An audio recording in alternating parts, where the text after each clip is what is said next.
ناظرین، بریک سے پہلے ہم بات کرتے ہیں ڈاکٹر ضمیر حسین کے ساتھ اس بخار کے بارے میں جو کہ ٹائیفائڈ کی بنا پر آتا ہے اور خصوصاً بچوں کے حوالے سے. آئیے بات چیت کا سلسلہ آگے بڑھائیں.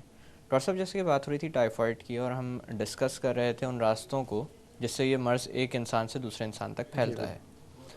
اسی طرح سے اگر بات کی جائے علامات کی، کیونکہ بخار تو بہت ساری وجوہات سے آ سکتا ہے، اکثر نظر آ رہا ہوتا ہے، بلکہ چھوٹے بچوں میں تو یہ چیز کافی زیادہ نظر آ رہی ہوتی ہے. اس حوالے سے میں پوچھنا چاہوں گا کہ بخار کے ساتھ ایسی کون سی اضافی علامات مل سکتی ہیں جو ٹائیفائڈ کی طرف اشارہ کر رہی ہوں؟ تھینک یو ڈاکٹر گراب. علامات سے آنے سے پہلے تھوڑا سا میں ایک ذکر کر جاؤں کہ جی یہ جو ٹائیفائڈ ہے کس ایج گروپ میں. ہم نے ایک اسٹڈی کی تھی Khan university department of paediatrics نے جی. ادھر آپ کے سلمز ایریا بلال کالونی اور اس کے ٹائیفائڈ کو جانچنے کے لیے کہ کتنا اس کی اور کس ایج میں اس کا زیادہ جو ہے وہ پایا جاتا ہے. تو وہ اس میں یہ آیا ہے کہ جی یہ 5 سے اسکول گوئنگ ایج میں بہت زیادہ یہ ٹائیفائڈ کا انسیڈنس ہے. 5 سے 15 ہو تو بڑوں میں بھی ہوتا ہے، لیکن 5 سے 15 سال کی عمر میں بہت زیادہ اس نظر کو آ رہا ہوتا ہے. پایا جاتا ہے. اس کی وجوہات بھی ملٹیپل ہیں، جیسے میں نے پہلے ذکر کیا. ایک تو اس میں قوت مدافعت کا رول آ جاتا ہے کہ وہ اتنی فلی ڈیولپ نہیں ہوتی کہ اس سے فائٹ کریں. جی. نمبر 2، اگر آپ دیکھیں کہ بچے جو ہیں وہ ہینڈ واشنگ کھانے سے پہلے پاخانے کے بعد بڑا ان یہ اگنور سیکھ کر رہے جاتے ہوتے ہیں، سیکھ رہے ہوتے ہیں، بھول جاتے ہیں. اور اسکول میں جب جاتے ہیں تو ٹیلے سے اسکول کے باہر کھڑے ہوتے ہیں، وہاں سے چیزیں لے کے کھانا یہ کرنا. تو اس لیے جو ہے وہ اس میں ٹائیفائڈ کا زیادہ انسیڈنس ہے اسکول ایج چلڈرن میں. اور اس کو ہم نے مد نظر رکھ کے ایک ہم نے اسکول بیسڈ ویکسینیشن کیمپین کی تھی کراچی میں اگینسٹ ٹائیفائڈ فیور، کہ جی ہم یہ ویکسینیشن کر لیتے ہیں اور پھر ہم اسیس کریں گے کہ اس میں کتنی درجے کا وہ کم ہے. تو ہم نے وہ اسکول لیول پہ کافی سکسیزفلی وہ ایک پروجیکٹ کیا اور بچوں کو ہم نے ویکسینیشن دیا فری آف کاسٹ کہ دیکھیں کہ اس سے کتنا اس میں ڈراپ ہوتا ہے. لیکن ایک ویکسین نہیں ہے، اس کے ساتھ دوسرے بھی میجرز ہیں، ہم اس کو ڈسکس کریں گے. آپ کا سوال تھا کہ اس کی علامات دیکھیں. ایک تو بخار تو سارے بخار ہوتے ہیں جی. لیکن اس میں بخار میں یہ ہے کہ یہ ایک تو بہت زیادہ تیز ہائی گریڈ بخار ہوتا ہے فیور، اور پرولانگ ہوتا ہے، بڑے عرصے کے لیے ہوتا ہے. نارمل کو یولی ٹچ نہیں کرتا. وہ سمجھیں کہ 5-6 دن 7 دن یعنی بخار مستقل ٹیمپریچر ہائی مستقل رہتا ہے. بخار ہائی رہتا ہے. اس کے ساتھ ساتھ بچے میں بھوک کا کم لگنا، ٹھیک ہے، الٹیاں ہونا، دست، اس کے ساتھ ڈائریا کا ہو جانا، اور اس میں پیٹ میں درد. بچہ بالکل جو ہے وہ نڈھال لیتھارجک ہوگا اور کھانا پینا وہ ختم کر دے گا. اس کی دوسری جو سائنز ہیں کہ آپ کے جو تلی ہے اور جگر ہے وہ بھی بڑھ جاتا ہے. یہ ساری علامات ہیں دوسروں سے ہٹ کر. تو اس سے اندازہ ہوتا ہے کہ جی اس کو میادی بخار ہے یا ٹائیفائڈ ہے. اور اس کو علامات کو معلوم کرنے کے بعد فردر اس کو جو ہم انویسٹیگیٹ کرتے ہیں فار کنفرمیشن کہ جی واقعی ہے یا نہیں ہے. وہ انویسٹیگیشنز کے لیے یہ ہے کہ ہم ہسٹری دیکھا، بچے کی کنڈیشن دیکھی، اس پہ کلینکل اسیسمنٹ آپ نے بنائی کہ جی یہ ٹائیفائڈ بیماری ہو سکتی ہے. ظاہر ہے 100% کنفرمیشن تو آپ کو لیبارٹری سے ملتی ہے. بالکل. اچھا ڈاکٹر صاحب، اسی طرح سے وقت کے ساتھ ساتھ جیسے بخار کے اندر کچھ تبدیلیاں بھی آئی ہیں. لیٹسٹ ایڈیشن میرے خیال سے ڈینگی کا ہے جی کہ ڈینگی جب سے آیا تو بخار سے اور زیادہ خوف لوگوں کے اندر پایا جاتا ہے. صحیح. اور بے شک وہ ہے بھی ایک خطرناک معاملہ. تو اس طرح سے میں پوچھنا چاہوں گا کہ اتنے مختلف طرح کے بخار ہوتے ہیں جس کے اندر ملیریا بھی آ جاتا ہے، جو پہلے ایک بہت بڑا خطرہ سمجھا جاتا تھا، ابھی بھی ہے. بالکل. اور اسی طرح سے ٹائیفائڈ کی بھی بات آتی ہے، پھر ڈینگی کی بھی بات آتی ہے. تو ان بیماریوں میں آپس میں کوئی تعلق ہوتا ہے کیا؟ دیکھیں ان بیماریوں کا کوئی تعلق آپس میں ڈائریکٹلی تو نہیں ہے، لیکن ڈینگی کیونکہ بخار ہائی گریڈ فیور کے ساتھ آتا ہے، لیکن وہ ایک ماسکیٹو ہوتا ہے، اس کی بائٹ سے ہوتا ہے. ملیریا بھی ایک ڈفرنٹ ماسکیٹو بائٹ ہے، اس سے ہوتا ہے. لیکن ٹائیفائڈ جیسے میں نے عرض کیا کہ ایک کنٹامینیٹڈ فوڈ اورل روٹ ہے، اس کا کھانے پینے سے، گندی کھانے پینے کی چیزوں سے، گندے پانی سے وہ ٹرانسمٹ ہوتا ہے. تو ٹرانسمیشن از اے ڈفرنٹ. بالکل. علامات بھی ڈفرینٹ ہیں ان کے. جی. کیونکہ ملیریا میں آپ کو پتہ ہے کہ زیادہ تر سردی کے ساتھ بخار کا آنا، اور وہ ایک دن چھوڑ کے 2 دن چھوڑ کے بیچ میں بخار چڑھتا اترتا ہے. تو typhoid is continuous high grade fever. اور جو ڈینگی ہے اس کا بھی یہ ہے کہ انیشلی تو very difficult make a differentiation between dengue اور ٹائیفائڈ. لیکن ڈینگی جو ہے وہ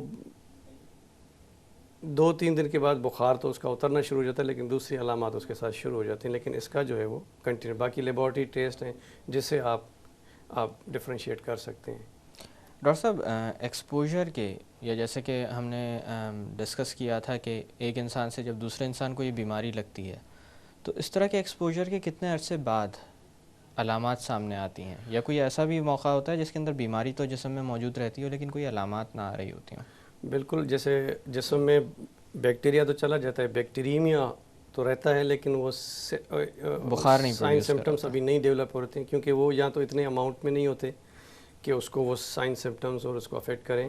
لیکن جیسے ہی ان کا وہ آپ کے ٹائیفائڈ کی بیکٹیریا سے بڑھ کے سیپٹیسیمیا کی طرف جا رہا ہوتا ہے، اماؤنٹ بڑھ جاتی ہے، تو اس سے اس کی علامات ظاہر ہونا شروع ہو جاتی ہیں. ڈاکٹر صاحب جیسے کہ آپ نے بتایا کہ انیشیل سٹیجز پر تھوڑا سا ڈفرینشیٹ کرنا مشکل معاملہ ہوتا ہے، ڈینگی اور ٹائیفائڈ میں بھی اور بیماریوں میں بھی تھوڑا سا ملتی جلتی یا مماثلت پائی جا سکتی ہے. اس حوالے سے پوچھنا چاہوں گا کہ صحیح طور پر تشخیص کرنے کے لیے، جیسے آپ نے خود فرمایا تھا کہ لیبارٹری کی آپ کو ضرورت پڑتی ہے، کس طرح کے لیب ٹیسٹ ایڈوائز کیے جاتے ہیں؟ دیکھیں، اس میں جو ٹیسٹ ہم کرتے ہیں، پہلے تو میں نے کہا جی کلینیکل جو آپ نے ایگزامن کیا، فائنڈنگس آپ کے ساتھ ہیں، ہسٹری آپ کے پاس ہے کہ وہ ہسٹری آپ کو بتا دے کہ کافی اس سے کنکلوژن ملتا ہے. اس کو مد نظر رکھ کے پھر آپ اس کو ایک کمپلیٹ بلڈ کاؤنٹ پکچر کرتے ہیں ہم مریض کی، کہ سی بی سی کروا لیں. اس جو میں زیادہ تر بخاروں میں ایڈوائز کیا جاتا ہے. اور اگر آپ اس انڈیمک ایریا میں رہ رہے ہیں جہاں پہ ملیریا ڈینگی بھی ہے، تو ساتھ میں آپ نے ایک ملیریل ٹیسٹ یوزلی لوگ کروا دیتے ہیں کہ کم از کم رول آؤٹ کر دیں کہ ایسی کوئی چیز اور بھی تو نہیں ہے اس کے ساتھ ساتھ. تو سی بی سی میں آپ کو یوزلی یہ ملتا ہے کہ جو آپ کے وائٹ بلڈ کاؤنٹ سیلز ہوتے ہیں وہ ڈیکریز ہو جاتے ہیں، کم ہو جاتے ہیں وہ فائٹ کرنے. دوسرے جو پلیٹلیٹس ہوتی ہیں جو خون جمانے کی جزء ہیں، وہ بھی آپ کے کم ہو جاتے ہیں. وہ ڈینگی میں بھی کم ہو جاتے ہیں، لیکن ڈینگی میں بہت زیادہ کم ہو جاتے ہیں. اس میں کم ہوتے ہیں، لیکن جیسے کہ 200 ہے تو 100 تک آ جائیں گے، 80 تک، لیکن اس میں تو 20,000 30,000 تک چلے جاتے ہیں. ایوری ڈے پلیٹلیٹس اس کے انیشلی ڈراپ ہو رہتے ہیں ڈینگی میں. جی. دوسری جو اسپیسیفک ٹیسٹ ہیں جیسے بلڈ کلچر ہم کرتے ہیں، لیکن بلڈ کلچر کی افادیت تب ہے جب وہ بچہ انیشلی کوئی اینٹی بایوٹک کہیں سے لے کے نہ آیا ہو، یا جو ہے وہ سمجھیں کہ کسی ڈاکٹر سے. زیادہ تر تو جیسے بخار شروع ہوتا ہے تو ہمارے جو پیرنٹس ہیں وہ بچے کو فوراً لے جاتے ہیں ڈاکٹر کے پاس، اور پہلا کام یہ کرتے ہیں ہم لوگ کہ ان کو فوراً سے اینٹی بایوٹک شروع کروا دیتے ہیں. اور اسی وجہ سے جو ہے یہ ریزسٹنس بھی ڈیولپ ہوتا ہے فرسٹ لائن جو میڈیکیشنز ہیں اس کی طرف. اور اسی وجہ سے اس میں بلڈ کلچر پھر کی پازیٹیوٹی آنا بڑا مشکل ہو جاتا ہے. پھر آپ کو کلینیکل ہسٹری ان کو سائڈ لے کے اور کچھ کمپلیٹ بلڈ کاؤنٹ کی پکچر جو ہے وہ دینی پڑتی ہے. ویسے بھی بلڈ کلچر جو ہے 50 سے 70% میں تو پازیٹیو ہوتا ہے، باقیوں میں نہیں آتا ہے. 100% کوئی اس کی پازیٹیوٹی نہیں ہے.